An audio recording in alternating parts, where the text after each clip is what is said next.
Ես ասեմ, տիկին նախարար, վերջին հարցից սկսեմ, որը պարոն Թորոսյանը հնչեցրեց, այո, գուցե 5 չէ, բայց 4 տարի առաջ մենք ներքին գործերի նախարարությունը տվեցինք հնարավորություն օպերատիվ ծառայություն ունենա մի գործիք, որով կանխարգելման գործընթացը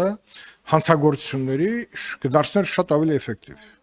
Մրցակցային կդարձներ ներքին գործերի օպերատիվ ծառայությունները մեկ այլ օպերատիվ ծառայություն ունեցող կառույցների հետ, որը երկրի ներսում կդարձներ ավելի էֆեկտիվ երկու կառույցների համատեղ աշխատանք։ Հիմա այդտեղ թերացել ենք, բյուջեի վրա ենք գցել, համաձայն եմ պարոն Թորոսյանի հետ, միջոցները մենք պետք է գտնենք, որտեղ ես հիշում եմ վարչապետի մոտ մի քննարկման ժամանակ, երբ որ մի sense մեծ թիվ ասվեց, պարոն Ֆիդանյանը կարծեմ մասնակցում էր։ Վարչապետին արժանահավատ չթվաց այդ մեծ թիվը այս համակարգ ունենալու տեսանկյունից։ Այսինքն պետք է փնտրել։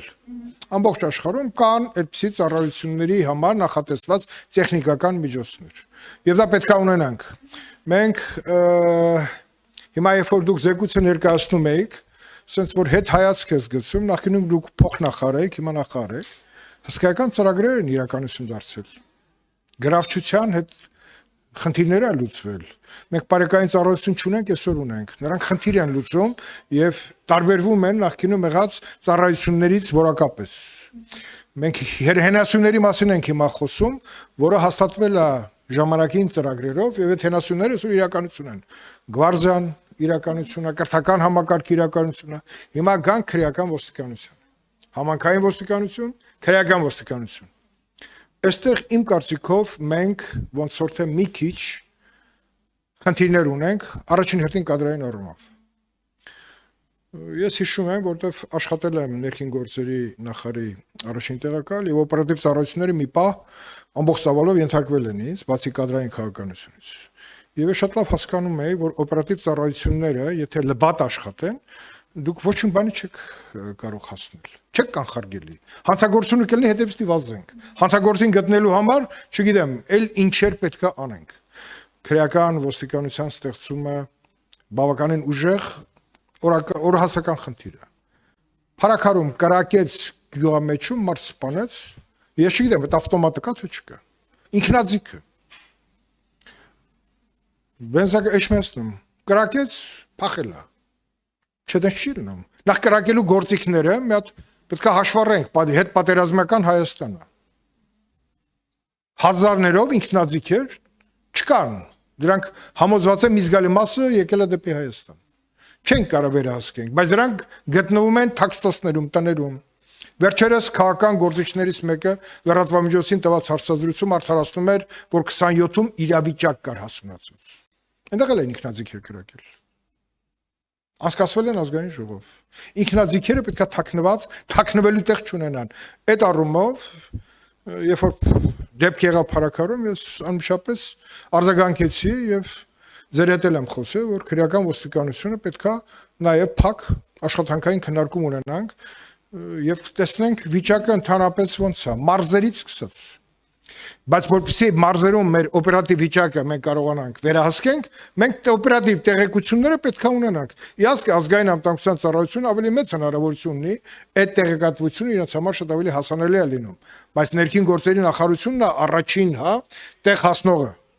Իհարկե արտաքին ծառայությունների առումով հաջողել ենք հաստատ։ Կմիարժեք։ Ծրագիրը ասելն ուրիշ է, հետո մոռանում ենք, որ նախկինում դա չկար, բայց հիմա կա։ Չկար, ծրագիր մշակվեց, արվեց, ներկայացվեց, իմիջիալից դուք որպես կանոն լավ եք ներկայացնում, բայց հետևից էլ գործն է գալ, դա էլ է շատ կարևոր, որտեղ թիմը շատ կարևոր է, ղեկավար թիմը ապագան ոնց է տեսնում։ Ապագան բնականաբար պետք է միասնական կերտվի, որտեղ ազգային ժողովը եթե չընդունի, չհասկանա օրենքների բովանդակությունը, ինքը որակյալ օրենք չի տածես։ Այդ օրենքները կիրառելը նաև կիրառելուն սովոր մարդիկ, այսինքն կրթված ոստիկանը, ինքը կարա խնդիր լուծի։ Կադրային քաղաքականությանն եմ ուզում մոտենալ, որովհետև ես շատ եմ կարևորում այդ ասված խոսքը սովորական խոսք չի։ Կադրերը որոշում են ամեն ինչ։ Լավ կադրը որոշում է ամեն ինչից էլ ամեն ինչ։ Հիմա այդ լավի առաջխաղացման մենք համակարգ ունենք։ Մենք գործի ընդունում ենք, ասում ենք պիտի կրթվես, ստուգում ենք հիմա նաև այլ բաներ ենք ստուգում, բայց առաջխաղացման համար Օրինակ բանակում կա աստիճանակարգերով։ Սովետական բանակում sense էր ուսումնարան, ակադեմիա, գլխավոր շտաբի ակադեմիա։ Դու չէր կարող պաշտոնի առաջխաղացում ունենալ, եթե կրթական նոր համակարգին համապատասխան քննությունը չես անցնել։ Հիմա մենք կրթական բլոկը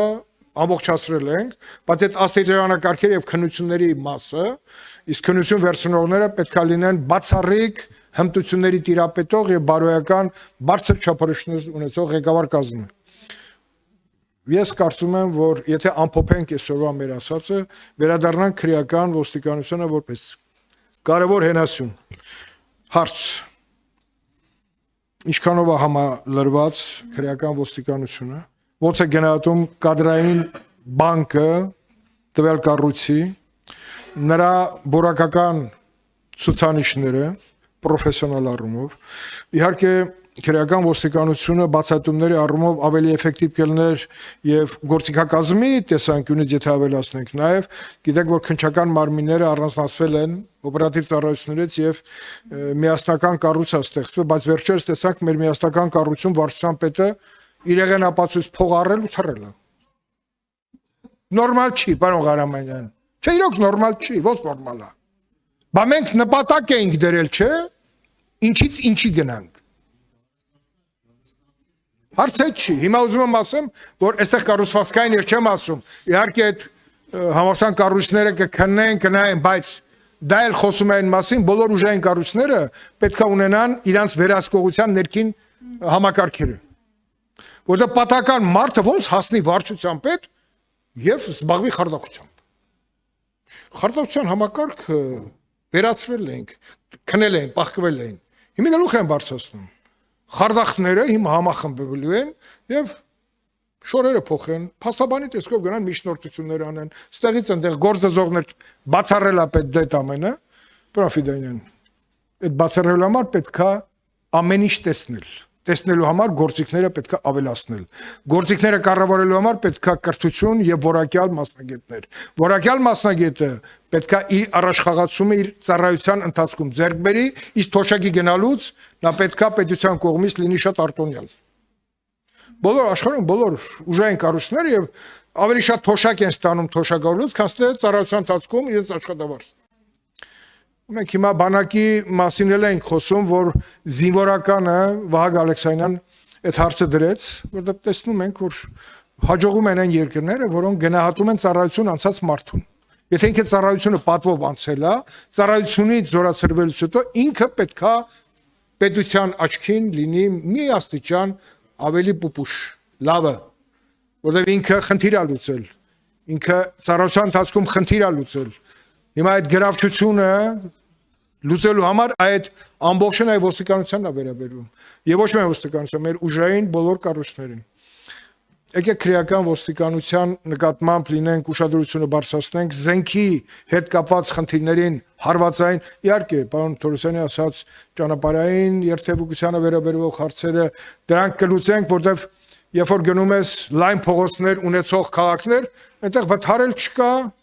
մեքենա էլ չկա։ Բոլորը ստվերի պես անհետացել են։ Հեծանում ենք շուն, ոտքով են քայլում, այսինքն մշակութային բան է անցել։ Հիմա ինչ եմ ուզում ասեմ։ Հիմա մեր ճանապարհները մենք նեղացրել ենք։ Ավտոբուսը ասում ենք ոնց գնա։ Ֆրանսիացիները ձեռք են, մեջտեղով են գնում, ճիշտ է։ Մեր ավտոբուսները քանի որ կողերից որ գնում են խնդրեմա, որտեղ կարող է մեկը մի հատ ախմախ փագած լինի։ Կանգնացնի բանալին դնի դա։ Բայց մեջտեղում գցել են ձև ավտոբուսը պետք է անխափան գնա, իսկ եթե տրանսպորտը անխափան աշխատեց, ով է գժվե գնա խցանումներ մեջ, ավտոն թողի տանը, տրանսպորտով կեթերագործի տանը։ Սրանք հարցեր են, որ մենք լուծումներ տալով պետք է գնանք, բարդ խնդիրներ են, որտեղ միայն մեկ կառույցի չի, ոստիկանությունը ուժային է, ուժային, բոլոր ոստիկանությունից պահանջում են ուժային լուծում։ Թմրան մոլա գնացեք տվեք սպանեք։ Չէ, բայց մինչև սպանելը դա մարդ է։ Այդ մարդուն բուժել է պետք, այդ մարդուն օգնել է պետք։ Բայց մենք ոնց որ թե ռազմավարության մեջ ճիշտ լուծում գտանք, նախ թմրամիջոցը պետքա այստեղ չստեղծվի, իսկ Հայաստան պետքա չկարանա մտնի։ Այստեղ էլ են ստեղծում, ինչ որ էլեմենտներ բերում են, ինչ որ տաներում նստած անում են, հետո ինչ որ մարդիկ TikTok-երով բանով հասցեներն ասում են, մեկ էլ գնաց վերցրեց վերջ։ Կործանված ճակատագիր, ծնող, ընտանիք։ Այս քրեական ոստիկանության էլի տիրույթ եմ գալիս։ Եկեք քրեական ոստիկանությանը, եթե թեր ձևավորված է, որակյալ ձևավորման խնդիր դնենք, եւ որակյալ ձևավորման հետ մեկտեղ նաեւ լրացուցիչ հնարավորություն տանք օր առաջ իմանալու թե կողքի տանը ով ինչա մտածում հանցագործություն անելու համար։ Դա օպերատիվ աշխատանք է։ Ես սա ելույթի վերացրեց ինչ որտեղ, բայց իմ հարցերը էլի վերաբերում են քրեական ոստիկանությունը զենքին եւ մի հարց էլ պատասխանեք նոր ստեղծված էկո պարեկտների ինստիտուտ է ստեղծված զինված էլի բան ոստիկանության եւ բնապահպանական ոստիկանության կառույցների համատեղ աշխատանքի հետ կապված ինչ որ ավանդույթներ արդեն ձևավորվել են թե էլի ոստիկանությունը պետք է ուշադիր լինի այնտեղ հանգար զենքը ոչ ապօրինի չկրակի եւ ոչ միայն կենթանու վրա չկրակի, այլ նաեւ մարդկանց վրա չկրակի խնդրեմ։ Պարոն Քոչարյան, վերջից ոստիկանությունը միշտ պետք է ուշադիր լինի անկախ ամեն ինչից, անկախ հանրապետությունում տեղի ունեցող իրավիճակներից եւ անկախ նոր ստեղծվող կառույցներից կամ լուծարվող կառույցներից։ Քրեական ոստիկանության մասով ես ասեմ, որ իրականում մեր չասեմ կարևոր, որովհետև բոլորն են կարևոր, առանցքային ուղղություններից մեկն է, որովհետև հստակ դրել ենք գործառութային բազան, ծանր եւ առանձնապես ծանր հանցագործությունների օպերատիվ աշխատանքը, հետախուզվողներին հայտնաբերումը եւ այս առումով շատ կարևոր է, որ կառույցը ճիշտ կարողանա իր արժեվ դրված խնդիրը իրականացնել։ Մենք սահմանել էինք 770 ընդհանուր հաստիկային միավոր այս ուղղության համար, որից 143-ը այս պայծրությամբ թափուր է։ Սա երկու բանի մասին կարող է խոսել, որ քաղաքացիական անձանց եւ գործող ոստիկանների շրջանում մենք չենք կարողացել գտնել անհրաժեշտ թվով անձնակազմ, որը որ կկարողանար բոլոր հաստիկները համալրել։ Մյուս կողմից սա նաև դրական նոտա ունի իր մեջ, որովհետև մենք չենք մտածել պարզապես բոլոր հաստիկները համալրել եւ ճակերտավոր անունը դնել, որ մենք թափուր հաստիկ չունենք, ամբողջովին ծառայությունը ձևավորված է եւ գնում ենք առաջ։ Այսինքն մենք շատ ուշադրություն ենք դարձրել որակին, ստեղծված է եղել 4 հանձնաժողովներ, որոնք վերջում արդեն հարցազրույց են իրականացնել մինչեւ կրթության անցնելը, ներգրաված է եղել նաև հոգեբան, որը հոգեբանական պատկերն է տվել մեր ծառայողների եւ շատ են եղել այնպիսի ոստիկաններ, որոնք ուղղակի չեն հաղթահարել հարցազրույցի փուլը։ Չեն հաղթահարել երկու պատճառով, չեն ունեցել քրեական ոստիկանությանը բնորոշ հատկանիշներ, այսինքն օպերատիվ մտածելակերպ, ավելի խորը հարցերին նայելու, վերլուծական միտք եւ այլն եւ այլն, եւ հետեւապես իրենք բնորոշ են եղել ոստիկանության օրինակ այլ ծառայություններին, ինչը եւս նորմալ է, որովհետեւ ոչ բոլորն են, որ անպայմանորեն պիտի քրեական ոստիկանությունում աշխատեն կամ օպերատիվ աշխատանք իրականացնեն, եւ երկրորդը ունենք նաեւ որոշակի խումբ ծառայողներ, որոնց հետագա շարունակությունը ծառայությունում պիտի դիտարկվի։ Այսինքն պիտի ենթարկվեն նորից քննության եւ հասկանանք, թե արդյոք տվյալ ծառայողները հետագայում առհասարակ ցանկացած ուղղությունում կարող են շարունակել ոստիկանությունում աշխատանքը, թե ոչ։ Սա եւս կարևոր վարժություն է եղել մեզ համար, որպեսզի այս ուղղությամբ նաեւ ինքնաճանաչման տարբերակով գնանք եւ հասկանանք, թե դիմումատուների շրջանում ովքեր են, որ որևէ ուղղության կարող են մնալ եւ որևէ ուղղությունով կարող են աշխատել եւ ովքեր են, որ պիտի դիտարկվեն հետագայում արդեն ծառայությունից արձակման տրամաբանության մեջ։ Խոսեցինք արգրաված եւ հայտնաբերված զենքերի թեմայի մասով նաեւ եւս ես նշեցի, որ 2024 թվականի կտրվածքով ունեցել ենք 1579 միավոր հրազեն հայտնաբերված եւ արգրաված, որը 10.7%-ով ավելին է 23 թվականի համադրությամբ, պարոն Քոչարյան, բայց ես իմ խոսքում անընդհատ նշում եմ, որ կարևոր է հետևողականությունը, եւ եթե միայն մինչեւ հունիսի 2-ը ընկած ժամանակահատվածը այս տարին ամփոփենք, արդեն իսկ 1027 միավոր հրազեն արգրավել ենք, հայտնաբերել ենք կամ կամավոր հանձնվել է, ինչը կրկնակի գրեթե ավելին է, քան անցած տարվա այս նույն ժամանակահատվածը։ Սա բավարար է, թե բավարար չի, բնականաբար բավարար չի, քանի դեռ մենք գիտենք, որ Ապոնի շրջանառության մեջ կան տարբեր քանակի հրազեններ կամ զենք զինամթերքի նաև այլ միավորներ։ Պիտի շարունակենք այս ուղղությամբ աշխատանքը, պիտի նաև ընդունենք, որ ոստիկանության 4 հենասյունային ուղղությունները պիտի շատ կուռ համագործակցություն ունենան կունենան, որովհետև եթե մենք տարանջատել ենք ծանր առանձնապես ծանր հանցագործությունների քննությունը քրեական ոստիկանության տանիքի ներքո, ոչ մեծ եւ միջին ծանրության հանցագործությունների քննությունը համայնքային ոստիկանության տանիքի ներքո, ապա այստեղ չի կարող ուղղակի փոխլրացնող արձագանք չլինել, որովհետև քրեական ոստիկանությունը որքան է լավ աշխատի, ի վերջո ոստիկանության աշխատանքը կաղալու է, եթե համայնքային ոստիկանությունը ճիշտ չի համագործակցել եւ հակառակը, այսինքն այստեղ խնդիր ունենք 4 հենասյունային ուղղությունների միջև շատ ամուր փոխգործելիություն, փոխգործակցություն ապահովելու, որպեսզի արդյունքները լինեն ցանկալի եւ մեզ համար ընդունելի։ Թափուր հաստիկների մասով, քանի որ 35 տարվա կանոնը փոփոխում ենք, առաջիկայում կունենանք նոր ընդունելություն, որի արդյունքներով արդեն որ մեր անձնակազմից անձին կկարողանան տեղափոխվել քրեական ոստիկանություն, որովհետեւ հիմա էլ շատ են այնպիսի համայնքային ոստիկանները կամ բարեկային ծառայողներ, որոնք ցանկություն ունեն անցնելու քրեական ոստիկանություն, բայց մենք մի ուղղությանը նախապատվություն չենք տալիս, որովհետև եթե դեռ ընդունելություն չունենք, եթե դեռ հաստիկները չեն համալրվել, համայնքային ոստիկանությունից կամ բարեկային ծառայությունից ցանկացած շարժը այս պահին, այս կետում դեպի տեղափոխությունը քրեական ոստիկանություն, այս առումով տուժելու է համայնքային ոստիկանության եւ բարեկային ծառայության աշխատանքը, դրա համար փորձել ենք հնարավորինս ժամկետները այս տեսանկյունից ճիշտ պլանավորել։ Խնդիր ունենք նաեւ այն մասով, որ ոչ թե խնդիր, այլ մտածելու հարց, որին որ պիտի անդրադառնանք, համայնքներում համայնքային ոստիկանությունը ենթակառուցվածքների առումով շատ ավելի լավ դիրքադրում ունի, որտեղ յուրաքանչյուր համայնքում ունի ենթակառուցվածք, իսկ քրեական ոստիկանությունը մարզկենտրոններում ունի որպես կանոն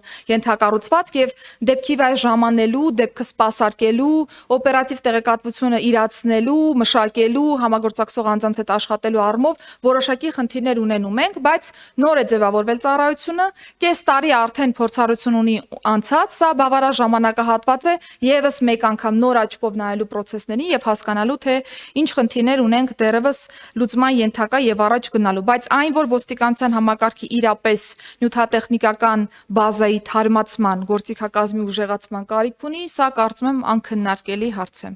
Շնորհակալություն նախարար, ասեմ ձեզ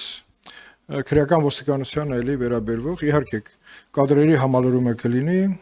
այդպիսի տարբերակ եղավ, երբ որ 6-րդ վարչությունը ստեղծում էր ժողովրդի լեզվով ասած շիստոյը հիմնականում բարձր պրոֆեսիոնալիզմով, հագեցած կազմ ուներ վերևի շերտում եւ ներքևից գալիս են բարձրագույն կրթությամբ, համալսարանական կրթությամբ, ճարտարագիտական կրթությամբ, մարդիկ, որոնք ռոմանտիկ այսպիսի պատկերացնելով գալիս են եւ նրանցից մի զգալի մասը դարձան օպերատիվ նաեւ լուրջ աշխատողներ։ Եվ օպերատիվ աշխատանքի կարևորությունն նաև նրանում է, որ մինչև հանցագործություն կատարելը ինքը այնպիսի տեղեկացվածության բազա պետք է ունենա կատարողների մասին, հիմա մենք խոսում ենք աստիճանակարգով այդպես, օրենքով գողերի բանը եւ այլն։ Նրանք պետքա միշտ պահկված լինեն։ Եվ նրանք պետքա չունենան հնարավորություն քրեակատարողությունից սկսած նաև հասարակության շերտերի վրա ազդեցություն ունենալու։ Պետությունն է այդ խնդիրների լուծողը եւ ոչ թե իրանց դիմելու պարագայում իրանք պետքա գումար աշխատեն մեր հասարակությանը փչացնելով։ Դա խնդիրներ են, հենց օպերատիվ ծառայությունների արժեվ դրված խնդիրներն են եւ գործիքները, որ հիմա մենք խոսում ենք դրա մասին, ունենալու պարագայում դա ուրեմն կհեշտացնի մեր արժեվ դրված խնդիրներին արագ մոտենալու։ Չմոռանաք հավանել տեսանյութը եւ բաժանորդագրվել Civic AM-ի YouTube-յան էջին։